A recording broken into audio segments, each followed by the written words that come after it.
أعوذ بالله من الشيطان الرجيم.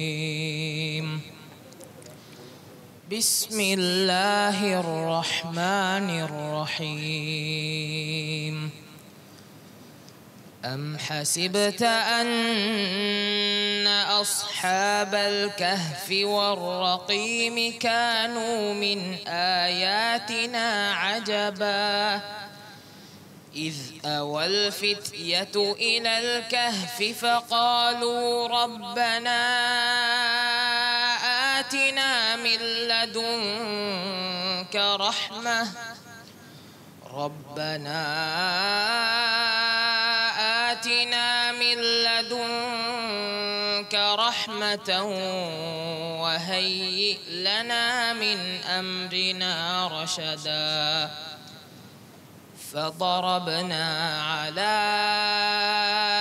آذانهم في الكهف سنين عددا ثم بعثناهم لنعلم أي الحزبين أحصى لما لبثوا أمدا نحن نقص عليك نبأهم بالحق إنهم فتية آمنوا بربهم وزدناهم هدى وربطنا على قلوبهم إذ قاموا فقالوا ربنا رب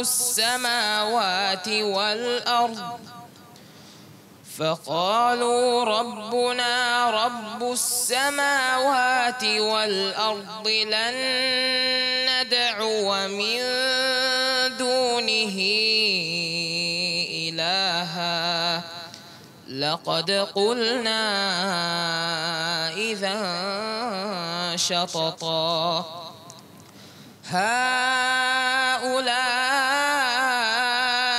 قومنا اتخذوا من دونه آلهة لولا يأتون عليهم بسلطان بين فمن أظلم ممن افترى على الله كذبا وإذ اعتزلتموهم وما يعبدون إلا الله فأووا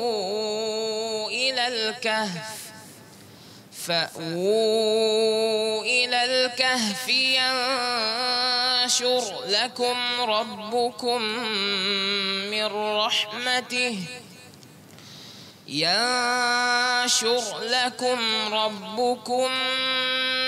رحمته ويهيئ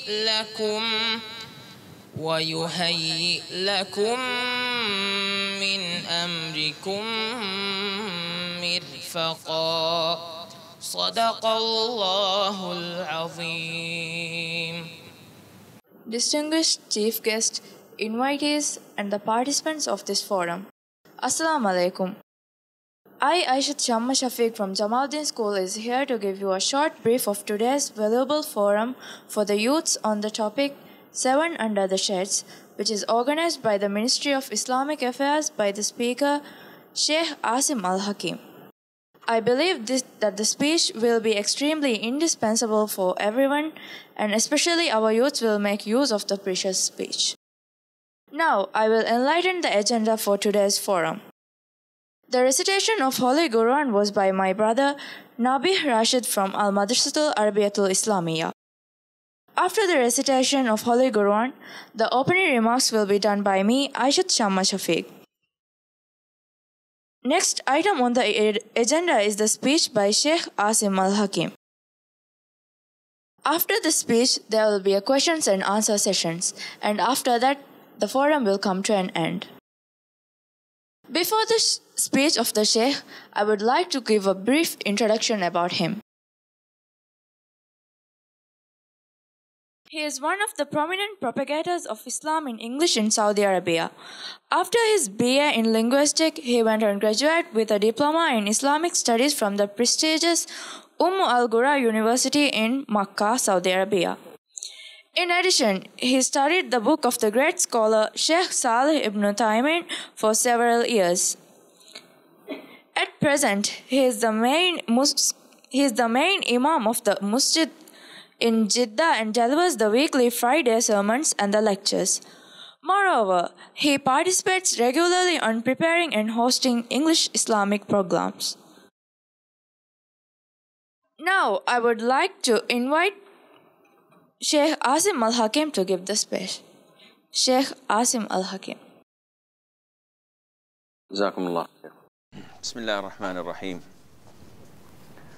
الحمد لله رب العالمين وصلى الله وسلم وبارك على المبعوث رحمة للعالمين نبينا محمد وعلى آله وصحبه ومن اهتدى بهديه سن بسنته إلى يوم الدين أما بعد. As Muslims, we believe that our life on this earth is limited. 60 years, 70 years, 100 years, and then what? It is death. And after you die, eventually, you'll be resurrected. And when you're resurrected, there is a day which takes the span of 50,000 years, where every single one of us will be standing on that horrible day. And we will all be naked, barefooted, uncircumcised as the day we were born, as Allah has created us. Mother Aisha asked the Prophet ﷺ, O Prophet of Allah, men and women, this is very strange.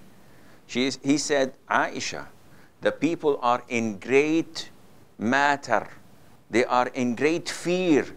Imagine when you are afraid, would you look around if someone came to kill you and he has a gun at your head? Would you look around and see, oh, mashallah, a new chandelier, a new TV, oh, he has iPhone, mashallah, iPhone 6 or? No, you will not look. You're afraid, you're going to die. Likewise, on the Day of Judgment. Our Prophet told us a glimpse of what will happen on that horrible day. He told us that the sun would draw closer to the people's heads in a very short distance between them, and people would be submerged in their sweat. According, you want me to put this on or just for, okay. So, the sun would draw closer, people would be submerged in what? In sweat, according to their deeds. If you have good deeds, a lot of good deeds, little sins, the sweat will reach your heels. If not, then your knees. If not, then your waist. And some of them, they will be submerged up to their mouths with their sweat, meaning that they have very little good deeds. It is hot, it is horrible, it is horrifying, it is terrible. But the Prophet ﷺ gave us hope. And he told us that there are people who would not fear on that day.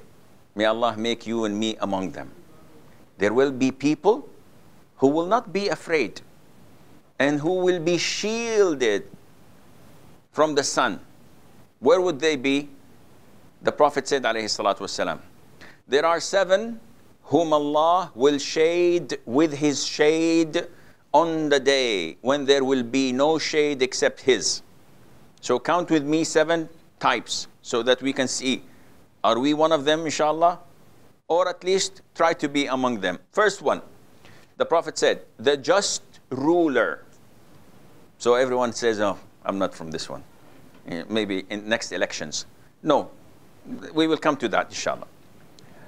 Secondly, a young man who grows up worshipping Allah Azza wa Jal. There's a possibility. Thirdly, a man whose heart is attached to the masjid. Fourthly, two men who love one another for the sake of Allah. They meet and they part on that basis. Fifthly, a man who is called by a woman of rank and beauty, and he says, I fear Allah. She calls him to deliver food. What is she calling him for? We will get to know this inshallah later on. I lost count. This is 5? Okay, number 6. A man who gives in charity and conceals it to the extent that his left hand does not know what his right hand gives. And finally, a man who remembers Allah when he is alone until his eyes fill up with tears. Now, this hadith requires literally 7 to 10 hours to explain fully, which we do not have, alhamdulillah. But we will try to, you know this hadith by heart, all of you. So we will try just to study it and take an idea of what it means. First of all, 7 will be in the shade of Allah on the day that there would not be any shade but His shade. Now, this issue is an issue of dispute among scholars. Does Allah have a shade? Some of them said, we know the attributes of Allah, and we cannot use our minds to discover it. It has to come through. Hello? You have to participate, huh? Because if you don't, I will sleep. I'm already tired, I flew a long time. So if I stop, you have to continue. You have to say, okay, we cannot know the attributes of Allah except through Quran and the Sunnah. So, is one of Allah's attributes shade? The answer is no. So how can we understand this hadith? We can understand this hadith by looking into different versions of the hadith. Not only one single hadith. Look at the different versions in different books of thought or of hadith, and you can find out that there is another authentic hadith that says 7 whom Allah Azza wa Jal would shade in the shade of His throne. So now we can say that the throne has a shade because throne is a creature. But Allah Azza wa Jal, to attribute the shade to Him, this can only be if Allah created the shade. And this is an issue of aqeedah. But this is the majority of scholars who say that the shade is not an attribute of Allah. Give me an attribute of Allah. Arsh is not the attribute of Allah. It's a creation.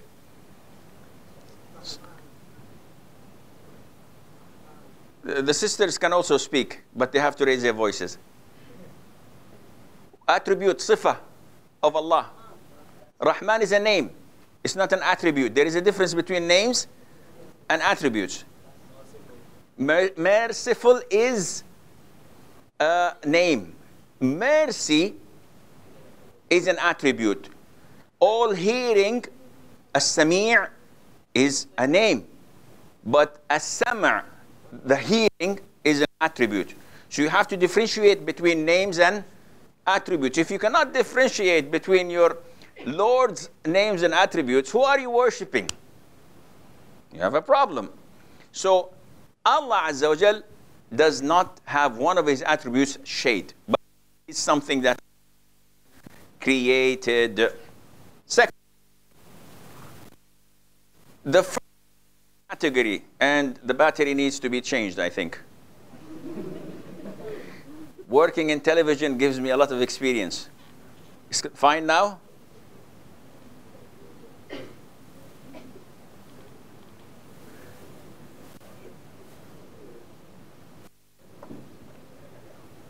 Wallahi, I don't know. طيب, let's continue inshallah.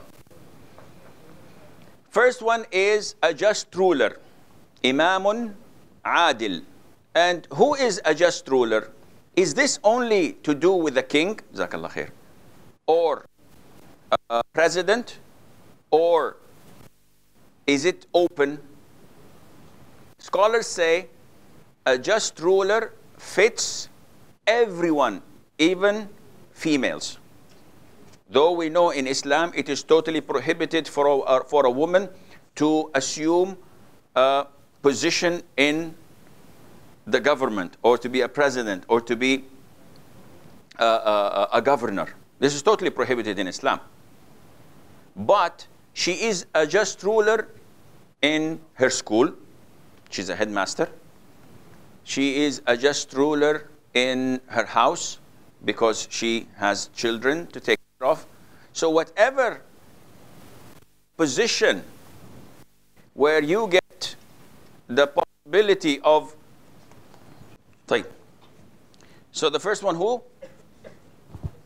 The just ruler. Now, why did the Prophet begin with the just ruler, sallallahu alayhi wa sallam? Why, who knows? What? Raise your voice, raise your voice. I'm old, I can't hear. It's good that I'm walking, alhamdulillah. Lost for words. Does anyone know? Why did the Prophet begin with a just ruler? Because he is the most important position of all these seven. His benefit to the Muslims is far greater than anyone else. If I pray 24 hours, 7 days a week in the masjid, who am I benefiting? Myself. But if I am a just ruler, this transgressor, I take from him and I give to that victim.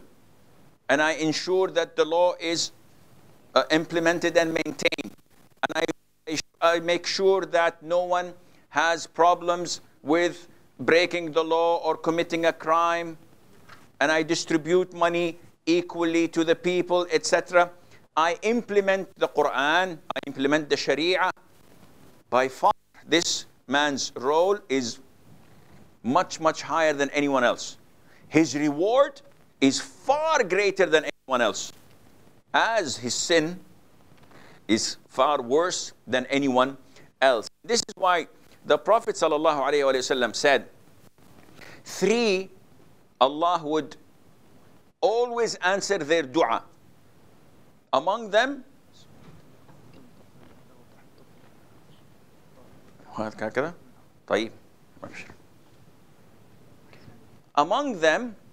of the 3 that Allah Azza wa Jal answers their dua is,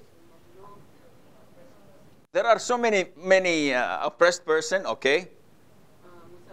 Musafir, al-walid, the father, when he makes dua against, and also a fair ruler, the Prophet said, alayhi wasallam, which shows you that if you have authority over people and you're fair, you will be rewarded. If you're unfair, you will be severely tormented and punished. The Prophet said, alayhi salatu wasalam, and the hadith is in Sahih Imam Muslim, 3 are the people of Jannah, of paradise. One of them, a fair ruler who is charitable and who is successful in his job.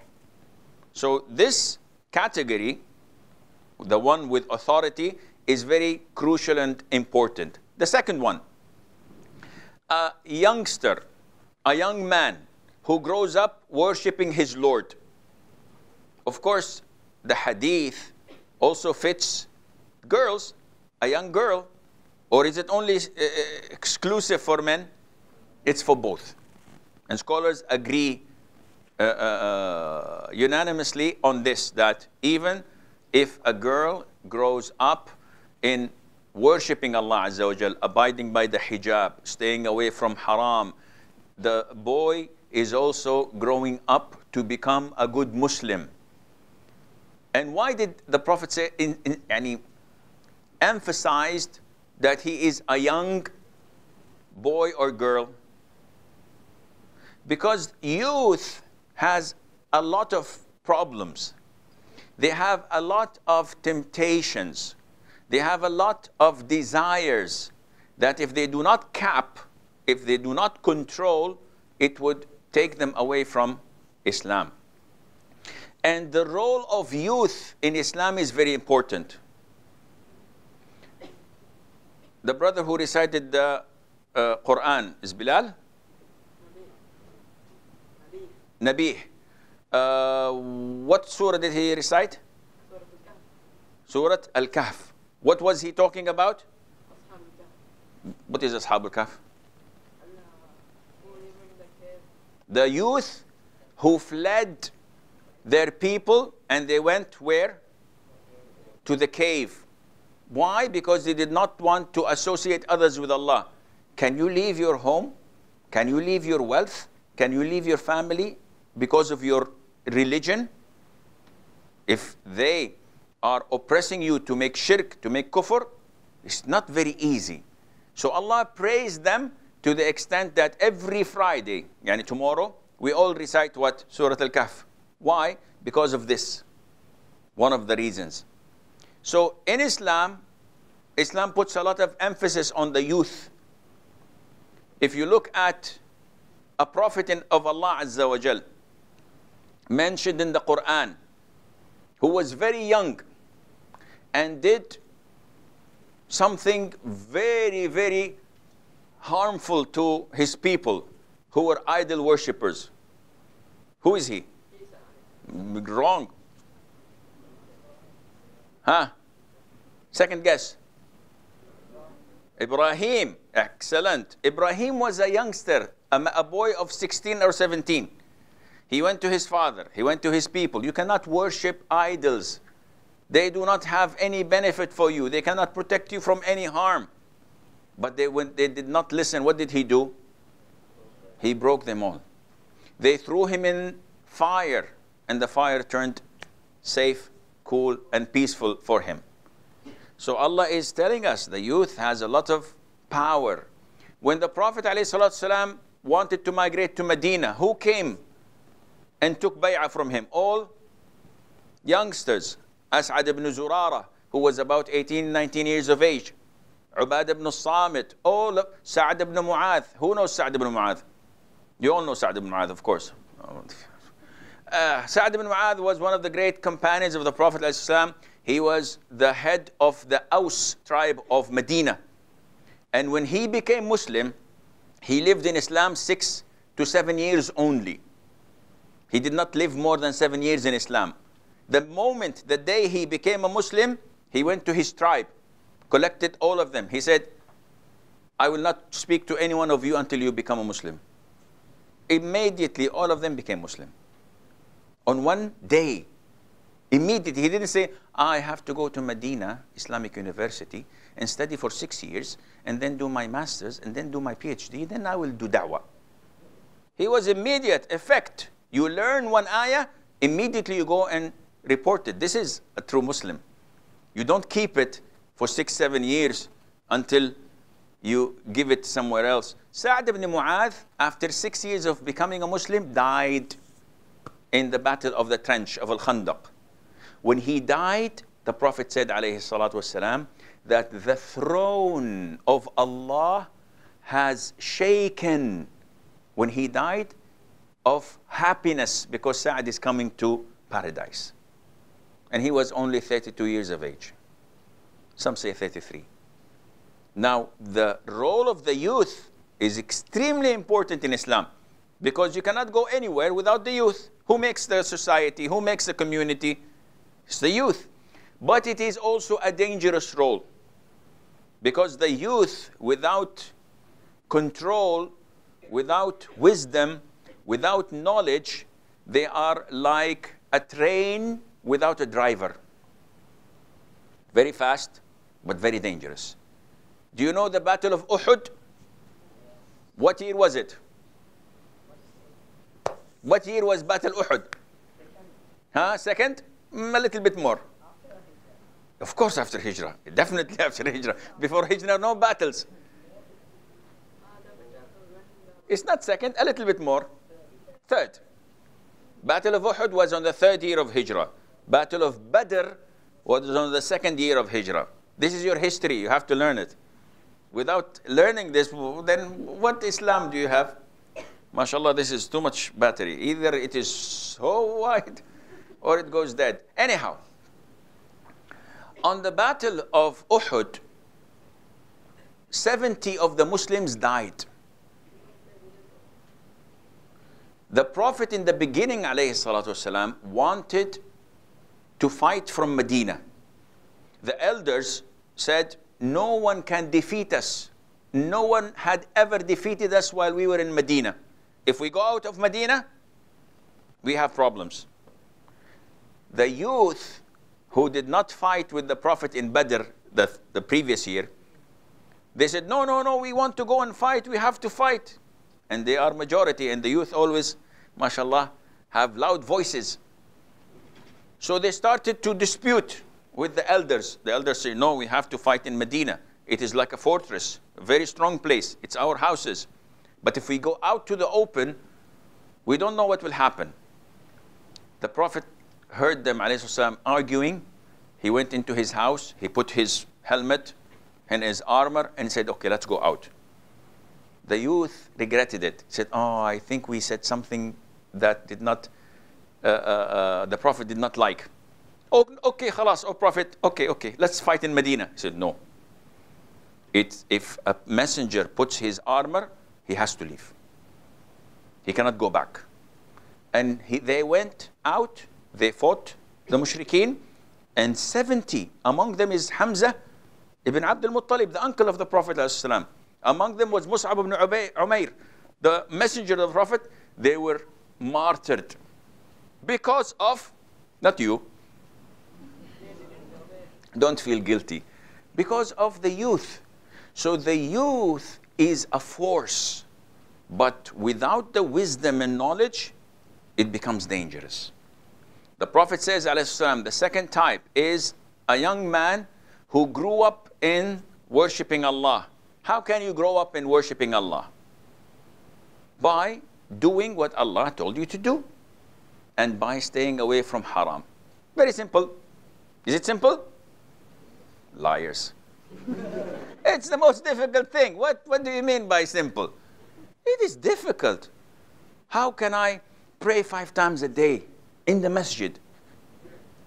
How can I wake up in the Fajr? And I know that school starts what time? 6? Oh, that's good. Good. In some countries, they start at 9, and Fajr is at 4. If he wakes up to pray Fajr, then he cannot go back to sleep. So, no, school is more important. How can I grow up to worship Allah when I have television? And everything haram is in television, music, movies. How can I grow up worshiping Allah when I have the internet? When I have Facebook or Face Hell? When I have Twitter? When I have YouTube? All of this is calling you to Jahannam, to hell. Come. And it's very tempting. So those who try their level best and to stay away from haram, from following their desires, those who force themselves to obey their parents, to be kind to the elders, to be generous with the poor, to do whatever they can that pleases Allah Azza wa Jal, they will be among the 7 in the shade of Allah. And this, no one can help you. I cannot come to you and say, okay, here is an injection. You will be now a youth who is growing up in worshiping his Lord. This is something you have to make a choice. This is a decision you have to make. No one can force you to become practicing. Can they? I can cheat. They say, pray. I said, yes, I prayed. I didn't pray. Fast. Yes, I'm fasting. I'm fasting. I'm not eating anything. No, nothing. Say, don't watch haram. Yes, of course. And then I end up watching, not only watching, sending my friends. Look at this. Whoa. Wow. Where did you get this? Oh, I have a lot of them. Yes, Sheikh. You're my best friend. Subhanallah. And when your friend sends you an ayah or sends you a hadith, akhi, don't,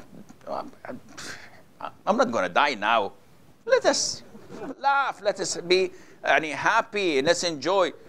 It is very difficult to grow in worshipping Allah Azza wa Jal. That's why Allah would reward you highly if you do. Third category, a man whose heart is attached to the mosque. Yani, what do you mean attached to the mosque? Yani, is it a light bulb? This is my heart, mashallah. No, attached to the masjid meaning that he is physically always there, trying his level best to be there. Can the girls also be part of this? Yes? No? When I go to India, they always say, I said, no, don't do this. Say yes or say no. But when I ask you a question and you say this, how would I know? This is yes or no. So is it yes or no? No. Because girls are more rewarded if they pray home. And boys now are saying, Ya Allah, I wish I was a girl. This is a big problem. Girls have more reward. Yani, we know that if you pray in congregation, it is 25 times, in another hadith, 27 times better than praying alone. For the girl to pray in her home, she will be rewarded this reward. So if she prays in the masjid, she will not get the same reward as praying home. And this is from Allah. Because Allah divides roles, divides duties and obligations. Because He knows He's the creator, the one who created it. So this is only for a man or for a male. Now when we say that his heart is attached to the masjid, this highlights the importance of a masjid. No Muslim country and no Muslim individual can prosper and become a practicing Muslim without a masjid. Yes, Sheikh, but I recite Quran in my home. I pray with my father and mother. You're a Muslim, but you're not a real practicing Muslim. The masjid is the most important institution in the community, in the lands. More important than the Madrasa Islamiyah. What is it called? Al-Arabiya Al-Islamiyah. This is more important. The masjid is the most important place to be in.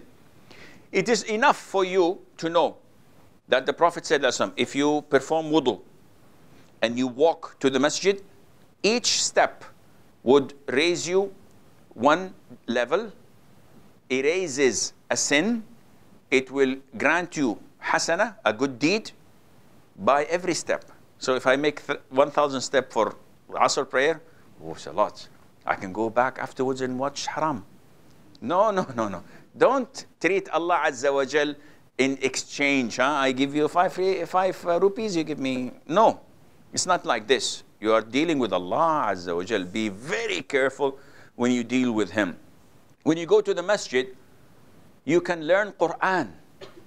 The Prophet ﷺ once asked his companions, who among you would like to have 2 beautiful, big, expensive camels without having to pay anything or to do anything?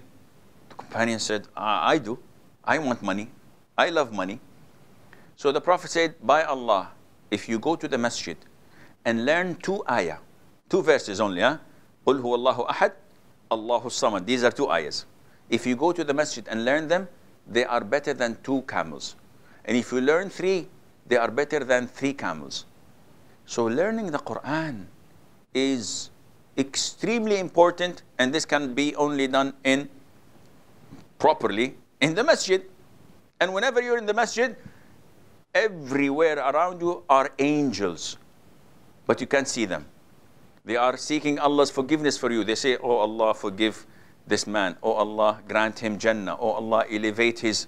And you're sitting there watching people, you're not aware of what is happening because you are in a blessed place. This was number what? Number 3. Number 4. 2 men who love one another for the sake of Allah and meet and part on that basis. They meet because they love each other for Allah. Now, how do we love each other for Allah? If this was said in America or in Europe, said, oh, Muslims are bad, you know, they love each other. Crazy. Love in Islam is not like these dirty people love. Love in Islam is a very high thing. Between, of course, love between boys and girls and girls, not boys and girls. Don't mix things up. Says, oh, Shaykh, we love each other in Allah's sake. No, this is in the devil's sake. When a boy loves a girl, this is in devil's sake. Shaitan is very happy with it.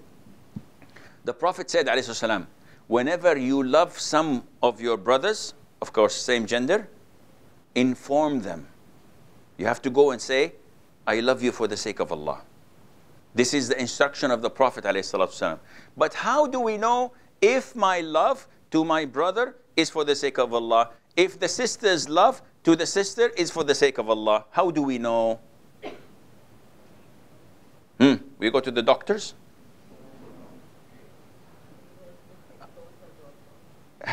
Maybe not necessarily. Getting closer to Allah is good. If I take this brother to be my friend and I love him for the sake of Allah, he loves me for the sake of Allah, every time we sit, I teach him ayah. Or I tell him this is halal, this is haram, and he's getting closer to Allah, then this means that our love is for the sake of Allah. If I know this brother because he always tells me jokes, and mashallah, every time I sit with him, he just makes me crack in laughter. And all his jokes are from below the belt. That's why I like him. Oh, he's dirty man. Ooh, he's very good.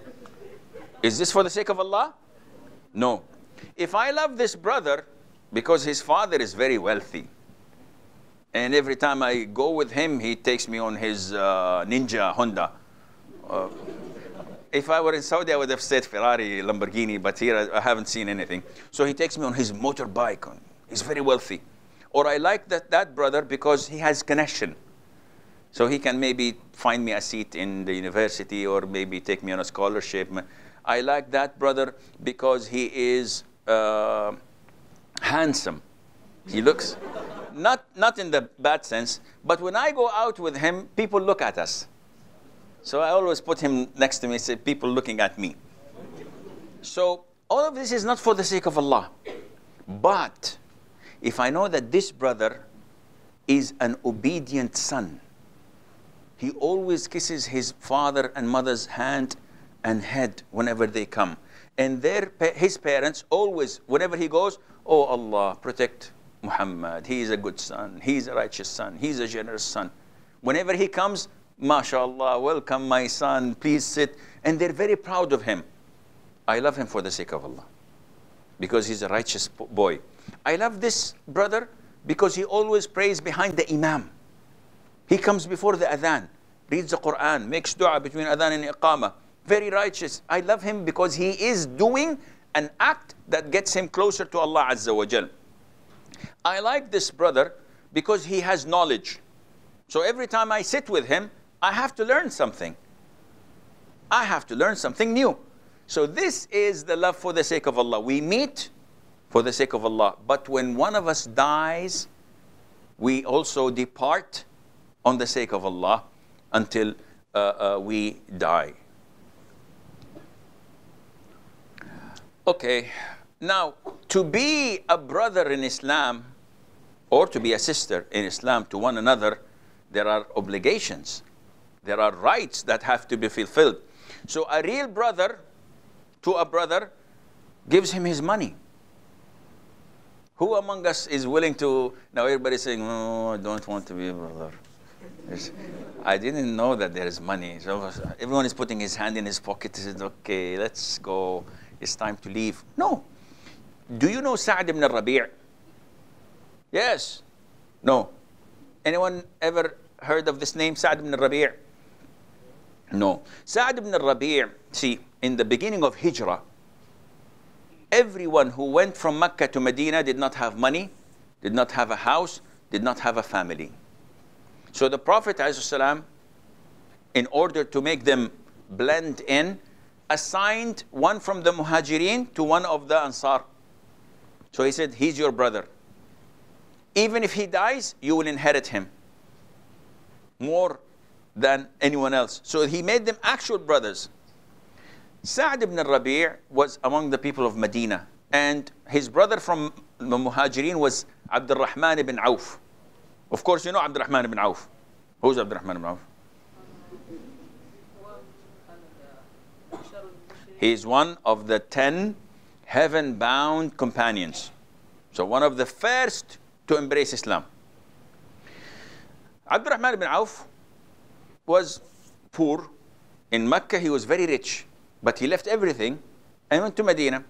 Sa'd ibn al-Rabi' was extremely rich. He was a billionaire. So he told his brother, Abdul Rahman, he said, Abdul Rahman, people of Medina know that I am the richest in Medina. Now the Prophet made you my brother. Here is half of my wealth. Half of my wealth? You crazy? You give me 5,000, give me 10,000. And I have 2 of the most beautiful women in Arabia. And you are one of the 10 heaven bound, so you are better than me. So look at any of them, and then I will divorce her, and after that you can marry her. Of course, with her consent. Not because she's his wife. Now, I wouldn't do something like that. Am I crazy? Give half of my wealth to someone? But these people are true what? True brothers. The offer was so difficult to refuse. This is not the funny part. The funny part was Abdul Rahman's attitude. Abdul Rahman said, may Allah bless your wealth and your family. I don't need any of this. Show me the market. I will begin from zero. Yeah, you crazy? He's offering you half his wealth. He has 2 cars. Take one and leave one. No. I don't want your car. Akhi, I will take your car and the spare tire as well. Not only your car. If I can.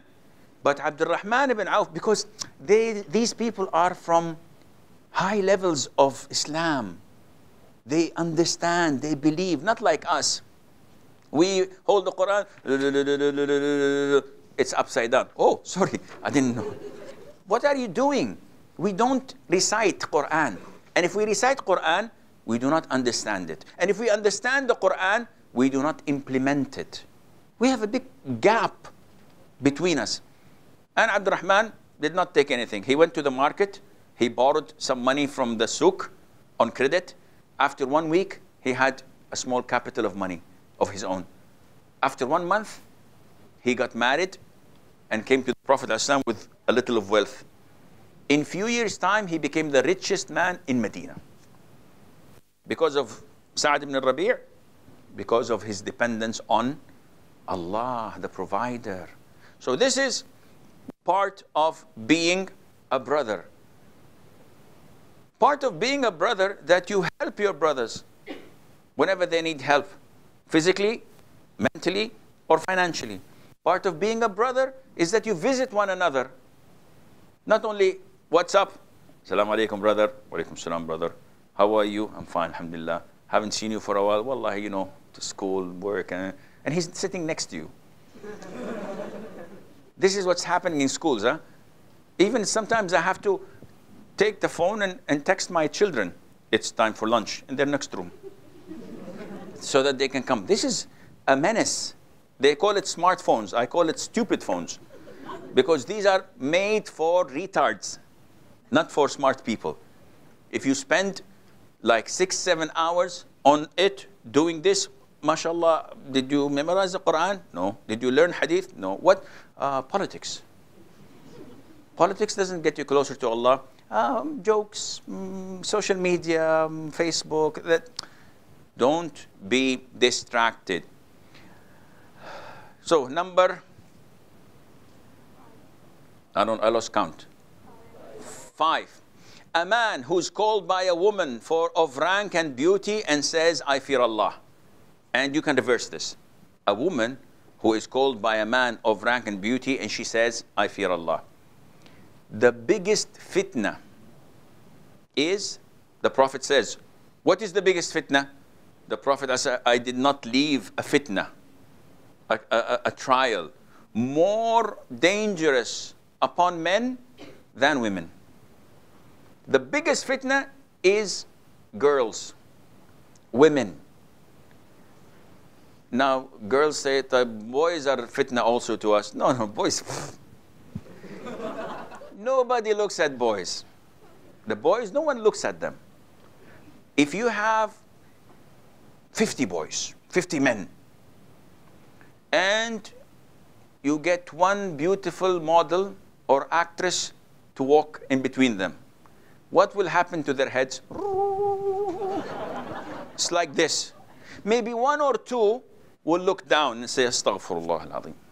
One or two. But if you have 50 women or girls, and you get Tom Cruise, or you get, you know, someone famous model, or Arnold Schwarzenegger, or maybe 2 or 3 will look, and the rest will look away. This is why men are not supposed to wear hijab. Nobody's looking at them. While on the other hand, girls, oh, it's a big problem. And we have this, you know, niqab. I always say this in Arabic. In Arabia, they wear the niqab. Women, we call it Zoro mask or ninja mask. Huh? So that people do not understand. Subhanallah, if you have 2 men in the car, girls drive by, no one looks at them. But if I am one man driving and I put my goat, you know, my sheep, my goat, and I put niqab on her, on the goat's eyes are beautiful. So you'll have people driving, say, oh, wow, look at these eyes. It's a goat. So I don't know. All what I see is eyes. Subhanallah, shaitan works this way. He knows what makes people tick. This is why the temptation is very, very strong. And this is why the Prophet ﷺ is warning the boys, especially, but also the girls, that temptation is easy. And whenever you manage to fight this temptation, Allah Azza wa Jalla would make you under His shade on the Day of Judgment. And if you get this, it's not a like. Huh? If you get this, means that you, inshallah, in paradise, no hell. But this is difficult. Now, someone comes to you and says, I'm ready. She's beautiful. She's of rank. Of course, there's no one watching, like Yusuf. Huh? You read Surah Yusuf. The mistress of the home. She's the queen. All the servants are out and the door is closed and she's beautiful and he's young. And she says, I'm yours. What does he say? Thank you. Not today. You crazy? She's a beautiful woman. She's your mistress. She's your owner.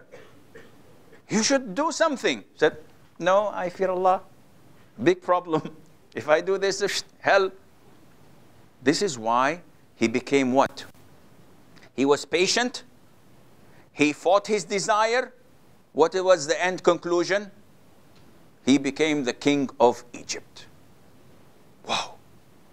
Allah Azza wa Jal never makes you lose. Allah will always make you prosperous when you are doing what Allah is telling you to do. And what does he say? He says, I fear Allah. He's giving da'wah. He doesn't say, okay, maybe tomorrow. Okay, call me. Huh? Call me. I'm watching you. No. He says it to give da'wah. Maybe she fears Allah. I fear Allah. This is what is preventing me from doing haram. So you always proclaim, you're always proud of being a Muslim. So many times people come to me and say, some whiskey? So, I'm diabetic, thank you. This is not a Muslim's way. I said, no, this is haram. I'm Muslim, I don't drink. Once, the wife of the American ambassador to Saudi Arabia, when I was young, centuries ago. I was born in the last century, don't laugh, I'm old. This is what I always tell my wife when I joke with her, with my children and grandchildren. And they say, I said, I am going to marry again. I said, yeah, but you have a wife. Why do you marry again? I said, yeah, but she's a grandmother. Seriously, my wife is a grandmother. And she was born in the last century. So she's really old. One of my youngest daughters once figured it out, said, Father, you're a grandfather as well, and you were born before her in the past century. I didn't speak to my daughter for 5 days. But anyhow, so I lost what brought us here. Where was I? Anyhow, once, yes, I was playing squash in the American embassy, and I won the match, and the wife of the ambassador came to congratulate me in front of everybody, and she wanted to shake hands in front of the ambassador of the audience. And I said, sorry, I'm a Muslim, I don't shake hands with women. Of course, her face was purple, red, yellow. That's your problem. Am I going to be afraid and embarrassed and shake hands with you and go to hell? No. I'm proud of being a Muslim. I'm not doing anything wrong. He said, no, Sheikh, but you have to take care of the customs. If I go to Spain, you know what their custom is? So should I do this customs? So no, this is not haram. Subhanallah. Islam is Islam. When you know, when you have knowledge, you have to keep your boundaries and know what to do and what not to do. So this boy says, I fear Allah. Islam protected this issue of desires to the extent that we are told those who fall into haram relationship, what is their punishment? They are thrown into hell when they are naked, no clothes, and they are in a furnace that has a very tight top and a very wide bottom with fire underneath them. They boil and they go up to the top, shouting and screaming, and the fire goes down and they go down. And it starts again, and this process until the day of judgment. This is their adhab. For what? For having haram sexual relationship. Islam protected the dignity of a person. So if a boy slanders a girl, this is called in Arabic qadhf. It's one of the major sins. When I say this woman is a fornicator, she commits zina, she goes out with boys, I have to bring what? 4 witnesses. If I don't, Islam protects her honor by flogging this man and who are with him 80 lashes to protect her dignity. Likewise, if a boy says to another boy, you did this, you did that, of sexual relationship, also he is flogged. You cannot enter a house without saying Salamu Alaikum 3 times. If no one tells you Alaikum Salam, come in, you must leave. Why? To protect your eyesight from seeing something that is haram. Even your mother, even your sister, you cannot just open the door and enter. You have to seek permission so that your aura is not exposed or someone else is not exposed. In Islam, it is mandatory to lower your what? Your gaze. You're not allowed to look at women freely. Yeah, Sheikh, but they're beautiful. Yeah, I know they're beautiful, but it's haram. You cannot do this. It's a sin. Allah ordered you to lower your gaze, not to look freely at the opposite sex. But for men, it's more.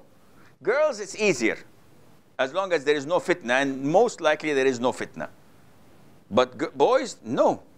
You cannot, even if there is no fitna, look freely. This is haram. And in Islam, there is what we call a segregation. Can we have mixing of boys and girls? Is it halal? People are not asking, we go to school, Sheikh. I don't know if you go to school mixed or not. Is it halal to mix between girls and boys? Even in the masjid, the Prophet said, ﷺ, the best rows of girls or women are the last. And the best rows of men are the first. The worst rows of men are the last. and the worst rows of women are the first. So the more they're far away, the better it is. To the extent that Allah prohibited girls from putting perfume and mixing with men, because men, even if he doesn't look at a woman and he says, Coco Chanel number 5. Oh. And he looks and she is the ugliest woman on earth. But still, the perfume is beautiful.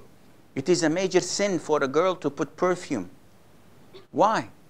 Because Allah Azza wa Jal wants to protect boys and girls from falling into this sin. So Islam protects the chastity of the Muslims and prevents them from falling into this major sin. Number 6, a man who gives in charity and conceals it to the extent that his left hand does not know what his right hand gives. What is this? I know that I have a right brain and a left brain, but not to that extent. This is an exaggeration, that if you give in charity, sometimes you get someone who needs money, and I do this, you know, I say, he wants, yes, may Allah Azza wa Jal forgive you. What is this? I'm showing off everyone that I'm giving charity. No, this is not the right way of doing it. The right way of doing it is that I don't even know what I'm taking out of my wallet. To that extent. And I give this poor person without humiliating him, without disgracing him, because if I give money in public, it will be a disgrace for him. But when I do it in private, it is best for his heart. And Islam takes a lot of weight and puts a lot of weight on how people feel. It's very important that you are kind, that you are generous, but without humiliating others. And without any doubt, there is an authentic hadith where the Prophet says, alayhi salatu wasalam, that a believer is under the shade of what? No. This is a different hadith, huh? You're trying to cheat. No, this is different. An individual, a Muslim, on the Day of Judgment is in the shade of his sadaqah. So if you have little sadaqah and you're not part of the 7, you will have, oh, can I borrow your umbrella? So, sorry. There's no umbrellas on the Day of Judgment except what you give. And this is why a lot of the Salaf used to spend each day, he must give sadaqah. Not a single day passes without him giving a loaf of bread, 5, 10, 15, whatever he gives, because he wants to enlarge his shade on the Day of Judgment. And it's extremely important that your sadaqah must be from halal income. You cannot go and sell wine and cigarettes and haram things and then say, okay, this is for Allah. Allah does not accept except what is halal. And it must not be followed by harm or boasting. So every time you see this poor man, you say, last week I gave you. You remember? And before that I also gave you 50. Khalas, you give charity for the sake of Allah. You never remind people of what you have done this. And finally, a man who remembers Allah when he's alone until his eyes fill up with tears. Why does he cry? Because his fear of Allah. That's all? No. Those who cry only because of the fear of Allah do not look at the beauty of Allah. Sometimes when you remember Allah and you see the blessings of Allah Azza wa Jal upon you, you cry not because of the fear, but because of the love. You cry because of the love of Allah Azza wa Jal. When you love someone so strongly, when you love your brother, when you love your cousin, when you love your uncle so strongly, and you haven't seen him for 2-3 years, and all of a sudden he comes, and you're so happy, what happens to you? You cry. How is this? Because there is so much love in you. Now, our relation with Allah, we have a problem. We only cry out of fear, but we never cry out of love, because our love to Allah is very little. We are unthankful. We always think that Allah has given my friend, my cousin, my relatives more than me. He should have given me more. We're always thinking that Allah is not doing enough for us. And this is why the majority of Muslims are not true Muslims. When you have the balance of love and fear, in hope of what Allah has and in fear of what your sins are, in this case, you become a balanced Muslim. So, when you remember Allah alone, why would it be alone? Because this is a great sign that you're doing it for the sake of Allah. Do you pray Taraweeh? Do you cry in Taraweeh? Sometimes. In many masjids in Arabia, the Imam recites beautifully. And in some verses, because we're Arabs, we understand the Quran, there are verses that talks about death, about hell, about punishment. So the Imam cries. And all of a sudden, the whole masjid, they cry. Now, they come out of the masjid. Wallahi, the recitation was very beautiful. What are you doing? Oh, I have to go because there is a TV series, new movie. I have to go and... You're just crying. They're crying because this is a social trend. Like if all of a sudden now, you went to school, right? So this is the end of the day. So if, you find half of you are yawning now. This is social. If somebody yawns, everybody else does. If you are sitting now and somebody all of a sudden breaks into laughter, or you have a 5-year-old child, laughs his head off, what will you do? You say, I didn't do anything. Look, you're laughing. It's a social thing. So when you cry, you cried because the Imam cried. But when you are alone in the room and you remember that Allah has given you so much, if you look at the brothers and sisters of Somalia who are famine struck and they have droughts, if you look at the Syrians in the winter, in the tents, freezing, their children dying in front of them, and they cannot find food or heating. If you look out at our brothers in Afghanistan, in Yemen, in all of these countries who are suffering so much, and you look at yourself, why does Allah give you so much? Shaykh, we don't have so much. People in Saudi have money. This is not true. Not all of the Saudis have money, first of all. Second of all, what will you do with the money? How many cars can you ride at the same time? 1. If you have a wardrobe with 10 suits, how many suits can you wear at a time? If you have a kitchen with 10 chicken and 3 big lamps on the table, cooked and nice, how much can you eat? This much. So it doesn't matter how much you have. What matters is, Alhamdulillah, I am safe.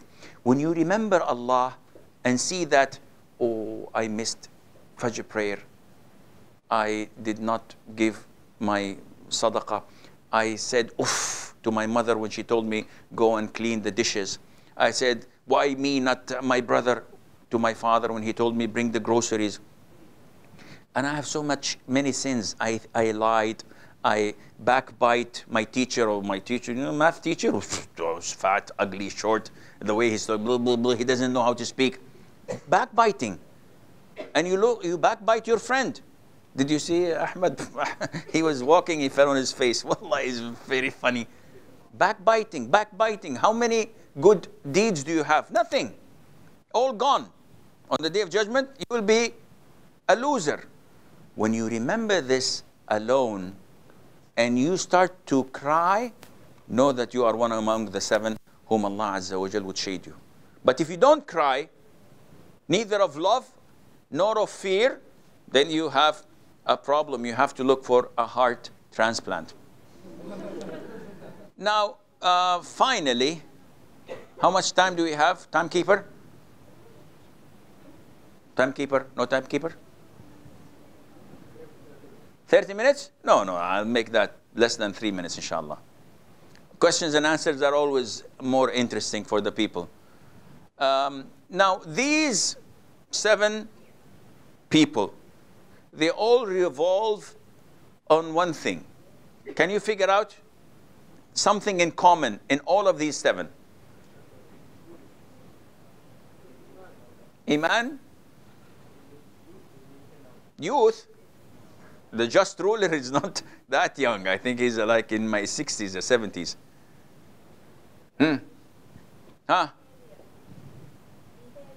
Behavior, yes, but be more specific. Of course, definitely good. Be more specific. They all share insincerity, ikhlas. All of the 7 categories are doing what they're doing for the sake of Allah. Because if they did not do it for the sake of Allah, then their deeds will not be accepted. Every single one of them is doing it for the sake of Allah. So if I give charity because people are watching, will I be one of them?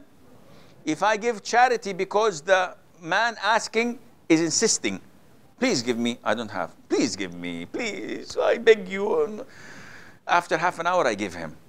And I say, inshallah, I'm under the shade of Allah. Definitely not. I did not do it for the sake of Allah. If I'm being a just and fair ruler, because it's good for the votes, it's good for the election year, would I be among them? So all of them have to be for the share of Allah. All of them are going against their desires. A ruler, his desire is to be unfair, to take your land and to take your money and not to give you your rights and to travel all the time and have fun and become richer. All rulers are like this. Except, alhamdulillah, those who fear Allah. And you need a microscope to look at them. But when they go against their desires, they become just and fair rulers. So, look at the man who is staying in the masjid. Why are you staying in the masjid? National team is playing football. Manchester United and Juventus are playing the finals, and Barcelona and Real Madrid and etc. Oh, why are you sitting in the masjid? Just salah. Yeah, salah. Every day, 5 times we pray. Skip one day. Not every month we have a football match or a new movie or a new event. No, I go against my desire and I do what Allah wants. Good. Those who love each other for the sake of Allah, they go against their desires because this brother tells me this is haram. I tell him this is haram. It's boring. But when I sit with those who talk jokes and fun, and this is what I desire. And so on with the man who says no to a beautiful girl, and so on for the man who gives money and hides it, and the one who cries out of the fear of Allah alone. So all of them are going against their desires. What does Allah say? I'm going to read the translation. Those of you Hafiz Quran, try to give me the surah and the ayah in Arabic if you can. Do you have Hafiz here? Hafiz of Quran? Juz' Amma? Anyone who knows Juz' Amma by heart? Ya Latif. You know Quran? The book of Allah? What is this? You don't know Juz' Amma, last 30. You know? All? Okay, who knows Juz' Amma? Raise your hands. 1, 2, 3. Ya Latif, Ya Latif. Okay. I have 13 daughters with the grace of Allah. I don't have boys. I have 13 daughters and 10 of them know the Quran by heart. And by the age of 15, they completed the Quran. Because they go to a school of Tahfidh al-Quran.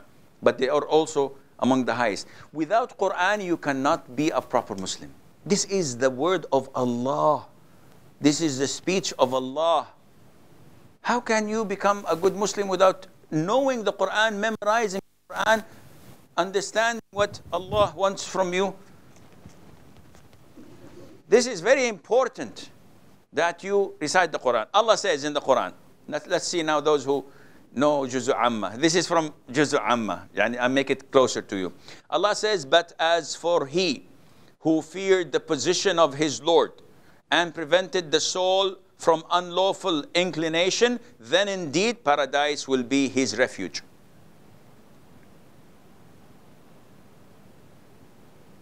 Make it a competition? Huh? Anyone?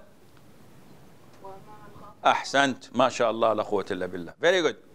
وأما من خاف مقام ربه ونهى النفس عن الهوى فإن الجنة هي المأوى. Give him a prize, inshallah. A new Mercedes 2016. If possible, a small model. طيب. Then last thing, which is when the Prophet says 7 will be under the shade of Allah. Are they limited in 7? There are many categories. I'll give you something that is an issue of dispute among scholars. There are so many hadiths where the Prophet says, ثلاثة, 3, Allah would not speak to them and have mercy on them and will torment them. We have stay away from the 7 major sins. These numbers, are they limiting what the Prophet is saying, meaning that there is nothing more or not? It's an issue of dispute. The most authentic opinion among scholars that the numbers, when mentioned, do not limit it to that. So if I say, I have $300 in my pocket, this doesn't mean that I do not have another $700 in my pocket. But I have $300. So the number does not signify, does not mean that it is limited. But it is part of what is there. And this is why, you know the hadith of the major 7 sins. The Prophet says, stay away from the major 7 sins, correct? Ibn Abbas, the cousin of the Prophet, may Allah be pleased with him, was asked, are the major sins 7? He said, they are closer to 70. They're not isolated in 7. They are more than that. They could reach even to 70. So this hadith does not mean that only these 7 categories will be under the shade of the throne. There are many. Among them, those who perform jihad, those who give money, loans to people, and they're patient. I give you $100 for a week. I come after 1 week. Where's my money? And every 5 minutes, did you get my money? SMSs, I go and talk. No. Be patient. Okay, take another week. Take another month. Take another year. If I do this for the sake of Allah, I will be under the shade of the throne. And also when you have good moral conduct, when you have akhlaq, you're kind, you're polite, you're generous. When someone curses you or swears at you, Jazakallah khair, you don't reply, you don't fight, you're not always angry or shouting or cursing. These will be also under the shade of Allah Azza wa Jal. Walking to the masjid, we've already gone through that. And an honest merchant, an honest trader who sells in the market and buys. He never lies. How much did you buy this? Wallahi, I bought it for 1,000. I'll sell it for you for 1,001, and I'm lying. I bought it for 10. But this is the people. If you're honest in trading and selling and buying, you will be among the 7. And there are many other more, and Allah Azza wa Jal knows best. Wallahu a'lam. Wa sallallahu wa sallam wa barak ala abdihi wa rasulihi nabiyyina Muhammad. And I don't know about the format of the question, but if you have a question, just raise your hand with the microphone or without. You said that the money given as sadaqah should be of halal. And then you said it cannot be of selling alcohol, of selling cigarette. Does that mean cigarette is haram in the religion? First of all, the hadith, the Prophet says, Inna Allah tayyibun la yaqbalu illa tayyiban. The hadith in English is Allah is good and does not accept except what is good and halal. As for cigarettes, would you give your 3-year-old child or brother or sister a cigarette? Okay, if he's 7 years, if he's 15 years, if he asks for a Pepsi Cola, would you give him? Huh? So, no one on earth differs that cigarettes are harmful, are bad in smell, are medically dangerous. In Arabic, we have a word for it. It's called khabith. Khabith means bad, harmful, detestful. And Allah Azza wa Jal says in the Quran, in the description of the Prophet Sallallahu Alaihi Wasallam, that he promotes and permits halal, tayyibat, and prohibits and forbids al-khaba'ith, anything that is harmful, anything that is bad. And those who smokes among you, raise your hands. People are watching. Watch out. It's under shooting, huh? Documented. Nobody. Okay, liars. Beside the point. Now, if you look at smoking, it is not natural. It is something that is not natural. Subhanallah, how shaitan makes unnatural things to become natural. Yani, for example,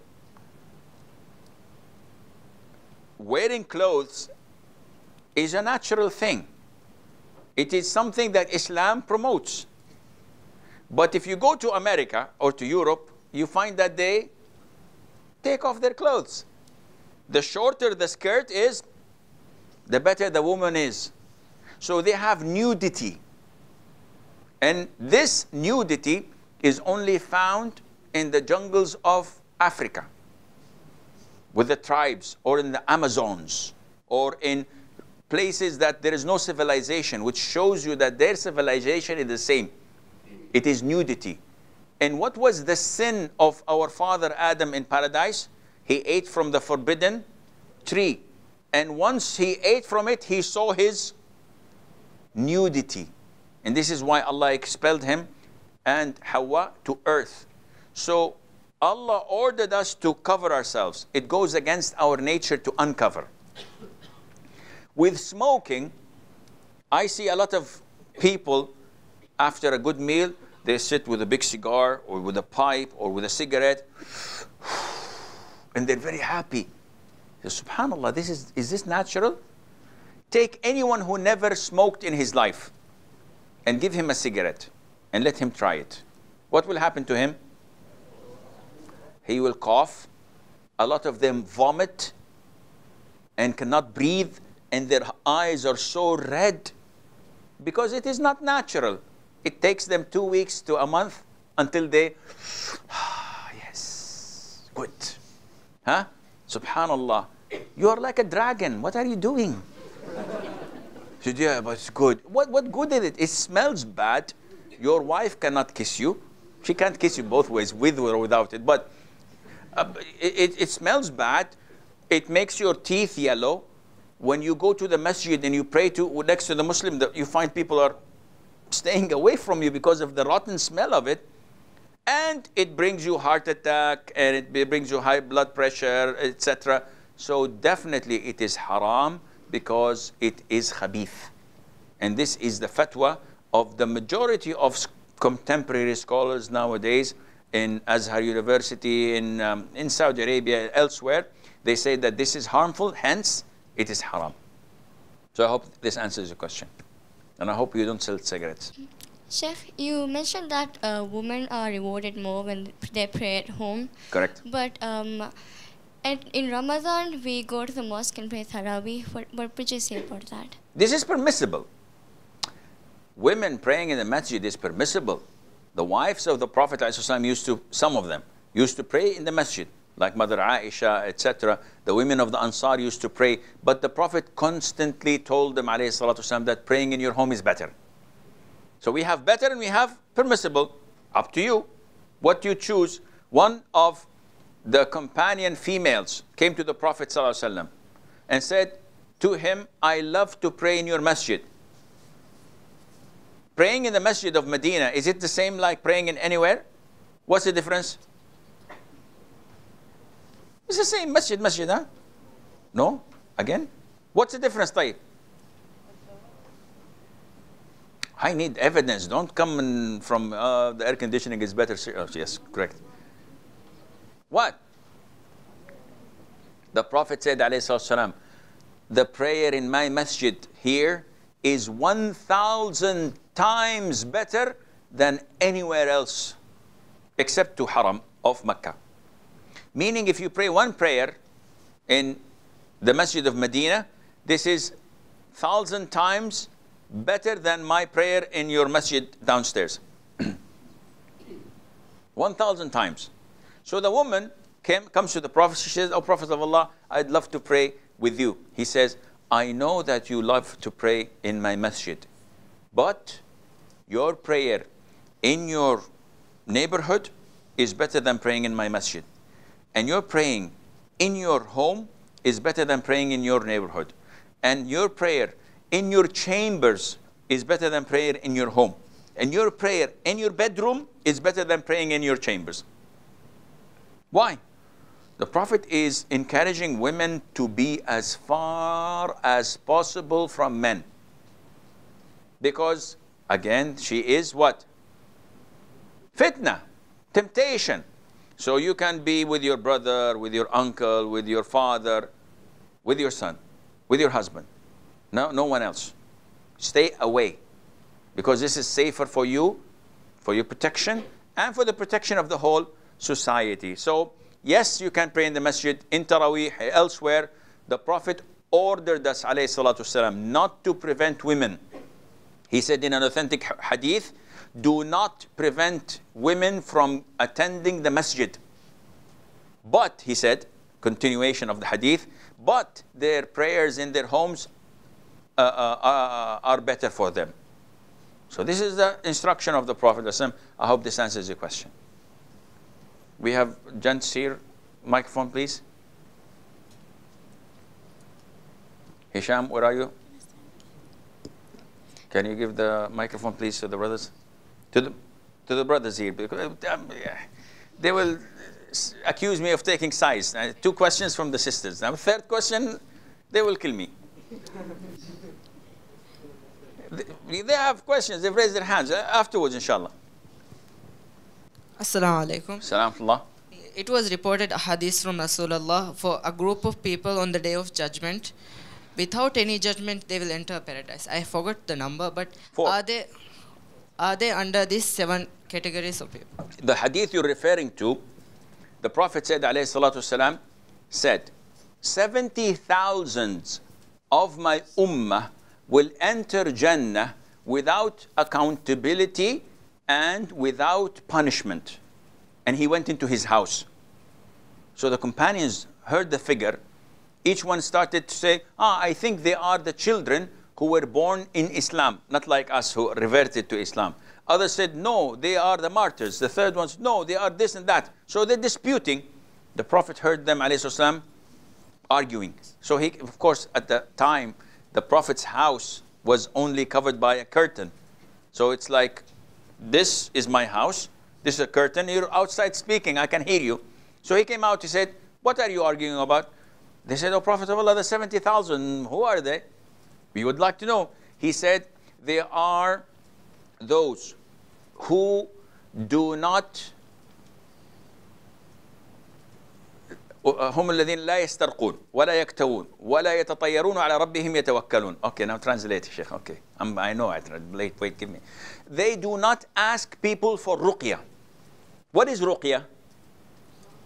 Is a recitation of the Quran. It is dua upon the sick person, or the one with the evil eye, or the one with the black magic, or the one with possession of jinn. So, part of your dependence on Allah is not to go to the Shaykh and say, Shaykh, wallah, I have stomachache. Do some dua for me. Give me some ruqya. This is halal. No problem. But it's best that you do ruqya on yourself rather than ask someone. So they do not ask people for ruqya. They do not request. 2, they do not believe in bad omen. What is a bad omen? Today I have an interview in a new company. So I put on my tie, I put on my suit, I comb my long hair, it's bald. But I pretend that I'm combing my hair, and I go. The minute I open the house door, and I see a dead black cat. So, a'udhu billah. I'm not going. Why? Says, dead black cat. If it's a white cat, it's black. So I go back. This is haram. This is shirk. Or I'm driving and I see a car accident. So I'm not going for the interview. I want to go and propose for a girl in marriage. I go out and then I find black paint, or someone's dying, or my mother mobile phone is broken. I said, no, this is from Allah, khalas. These are bad omens. And this is shirk, haram. So they do not believe in bad omens. Thirdly, they do not cauterize. A form of Arab medication is that some illnesses, we take a knife and we put it in coal until it's red hot, and in some areas we burn it. This is called cauterizing. Until now they do it. Even in modern medicine, they do it in some internal illnesses by laser, etc. The Prophet said, they will not be among the 70,000. And the fourth category, that they have full trust and dependence on Allah. If you have these 4 in you, inshallah, you'll be among the 70,000. Understood, inshallah? Do I repeat them or you know them? Khalas. Khalas. Okay, second question. You said that women cannot be rulers. Why is that? Because the Prophet ﷺ said, in the hadith is in Sahih al-Imam al-Bukhari, when the ruler of Persia, the Furs, died and they appointed his daughter. The Prophet said in the hadith, and the hadith is in Bukhari, so it's the highest level of authenticity. He said, لا أفلح or ما أفلح قوم ولو أمورهم امرأة, that no people would prosperous if they appoint a woman as their ruler. First of all. Second of all, in Islam, is it permissible for a woman to shake hands with men? No. Is it permissible for her to mix with men? No. So how is she supposed to rule? The Minister of Defense, Your Highness, I have to speak to you about the war tomorrow. Oh, come to my house. Come to your house, Khaif. We're going to sit man to man, man to woman. Haram. I have important things to talk to you. We have to be alone.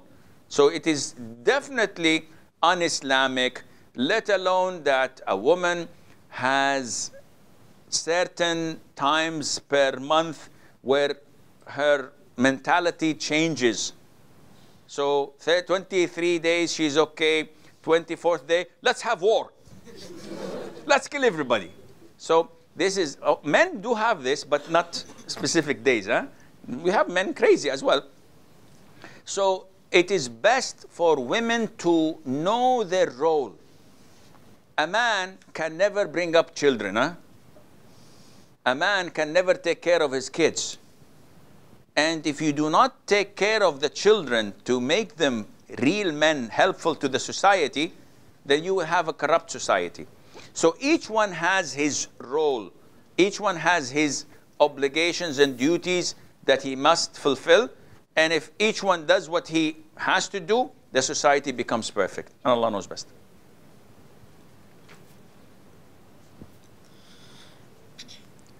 إذا صلى المرأة في البيت وهي تمكن لها أن تذهب إلى الحرم هل تأخذ ثواب الحرمين؟ You understand, of course. Do you understand? He's asking if a woman prays in her hotel room or in her house and she does not pray in Mecca or in Medina Haram, where we know that the prayer is much multiplied. So does she get the same reward? The answer is yes, she gets more than the reward of her praying in the masjid. Alhamdulillah. Sallallahu sallam wa barak ala abdi wa rasul nabiyina Muhammad. Jazakumullah khair for being patient and tolerating this old man who was born last century. Wassalamu alaikum wa rahmatullah.